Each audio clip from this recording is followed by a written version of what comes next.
कृष्ण वंदे जगद्गुरुम्। 8वां अध्याय का 7वां और 8वां श्लोक। 8वां अध्याय का 7वां श्लोक। तस्मात् सर्वेषु कालेषु मामनुस्मर युध्य च मयर्पितमनो बुद्धिर्मामेवैश्यस्य संशयम्। ऊपर कहे गए श्लोकों का अर्थ है, इसलिए तू सब समय में मेरा स्मरण कर और युद्ध भी कर। मेरे में मन और बुद्धि अर्पित करने वाला तू निःसंदेह मेरे को ही प्राप्त होगा।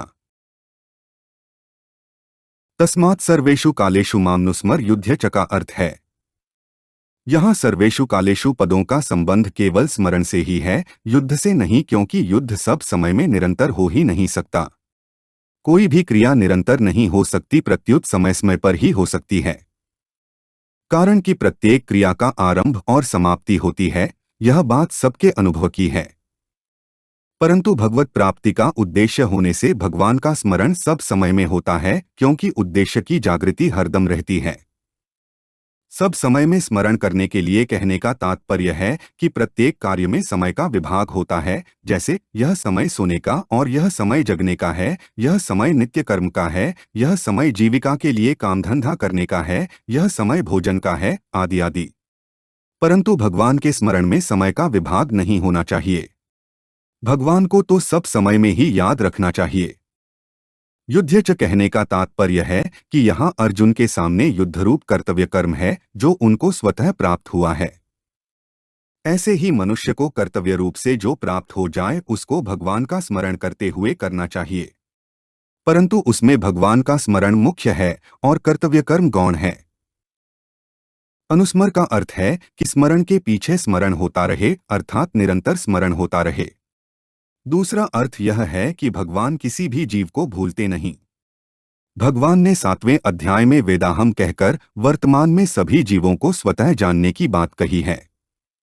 जब भगवान वर्तमान में सबको जानते हैं, तब भगवान का संपूर्ण जीवों का स्मरण करना स्वाभाविक हुआ। अब यह जीव भगवान का स्मरण करे तो इसका बेड़ा पार है। भगवान के स्मरण की जागृति के लिए भगवान के साथ अपनापन होना चाहिए।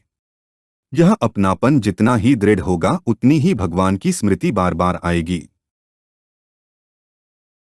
मयर्पितमनो बुद्धिः का अर्थ है, मेरे में मन बुद्धि अर्पित कर देने का साधारण अर्थ होता है कि मन से भगवान का चिंतन हो और बुद्धि से परमात्मा का निश्चय किया जाए। परंतु इसका वास्तविक अर्थ है मन बुद्धि इंद्रियां शरीर आदि को भगवान के ही मानना, कभी भूल से भी इनको अपने न मानना। कारण कि जितने भी प्राकृत पदार्थ हैं वे सबके सब भगवान के ही हैं। उन प्राकृत पदार्थों को अपना मानना ही गलती है। साधक जब तक उनको अपना मानेगा तब तक वे शुद्ध नहीं हो सकते, क्योंकि उनको अपना मानना ही खास अशुद्धि है और इस अशुद्धि से ही अनेक अशुद्धियां पैदा होती हैं। वास्तव में मनुष्य का संबंध केवल प्रभु के साथ ही है। प्रकृति और प्रकृति के कार्य के साथ मनुष्य का संबंध कभी था नहीं है, नहीं और रहेगा भी नहीं। कारण कि मनुष्य साक्षात परमात्मा के सनातन अंश हैं, अतः उनका प्रकृति से संबंध कैसे हो सकता है। इसलिए साधक को चाहिए कि वह मन और बुद्धि को भगवान के ही समझकर भगवान के अर्पण कर दे। फिर उसको स्वाभाविक ही भगवान की प्राप्ति हो जाएगी, क्योंकि प्रकृति के कार्य शरीर मन बुद्धि आदि के साथ संबंध जोड़ने से ही वह भगवान से विमुख हुआ था। वे प्राकृत पदार्थ कैसे हैं, इस विषय में दार्शनिक मतभेद तो है, पर वे हमारे नहीं हैं और हम उनके नहीं हैं। इस वास्तविकता में कोई मतभेद नहीं है, अर्थात इसको सभी दर्शनकार मानते हैं। इन दर्शनकारों में जो ईश्वरवादी हैं वे सभी उन प्राकृत पदार्थों को ईश्वर के ही मानते हैं, और दूसरे जितने दर्शनकार हैं वे उन पदार्थों को चाहे प्रकृति के माने चाहे परमात्मा के माने, पर दार्शनिक दृष्टि से वे उनको अपने नहीं मान सकते। अतः साधक उन सब पदार्थों को ईश्वर के ही मानकर ईश्वर के अर्पण कर दें तो उनका हम भगवान के ही थे और भगवान के ही रहेंगे, ऐसा भगवान के साथ नित्य संबंध जागृत हो जाएगा। मामेवैश्यस्य संशयम का अर्थ है, मेरे में मन बुद्धि अर्पण करने वाला होने से तू मेरे को ही प्राप्त होगा, इसमें कोई संदेह नहीं है। कारण कि मैं तुझे नित्य प्राप्त हूँ। अप्राप्ति का अनुभव तो कभी प्राप्त न होने वाले शरीर और संसार को अपना मानने से, उनके साथ संबंध जोड़ने से ही होता है। नित्य प्राप्त तत्व का कभी अभाव नहीं हुआ और न हो सकता है।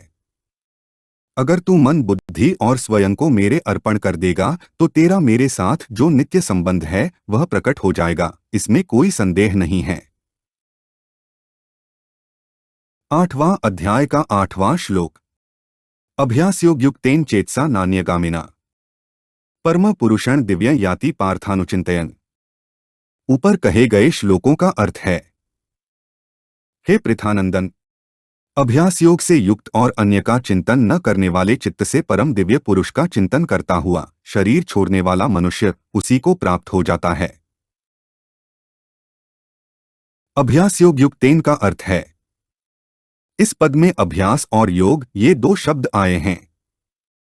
संसार से मन हटाकर परमात्मा में बार बार मन लगाने का नाम अभ्यास है और समता का नाम योग है। समत्व योग उच्यते। अभ्यास में मन लगने से प्रसन्नता होती है और मन न लगने से खिन्नता होती है। यह अभ्यास तो है पर अभ्यास योग नहीं है। अभ्यास योग तभी होगा जब प्रसन्नता और खिन्नता दोनों ही न हो। अगर चित्त में प्रसन्नता और खिन्नता हो भी जाए तो भी उनको महत्व न दे, केवल अपने लक्ष्य को ही महत्व दे। अपने लक्ष्य पर दृढ़ रहना भी योग है। ऐसे योग से युक्त चित्त हो। चेतसा नान्यगामिना का अर्थ है, चित्त अन्यगामी न हो, अर्थात एक परमात्मा के सिवाय दूसरा कोई लक्ष्य न हो। परम पुरुषण दिव्य याति पार्थानुचिंतयन का अर्थ है, ऐसे चित्त से परम दिव्य पुरुष का अर्थात सगुण निराकार परमात्मा का चिंतन करते हुए शरीर छोड़ने वाला मनुष्य उसी परमात्मा को प्राप्त हो जाता है। हमारे चैनल को सब्सक्राइब करें। अगर यह वीडियो आपको अच्छी लगी तो वीडियो को लाइक करें, वीडियो को अपने दोस्तों के साथ शेयर करें, अपने सुझाव हमें कमेंट करके बताएं। जय श्री कृष्णा।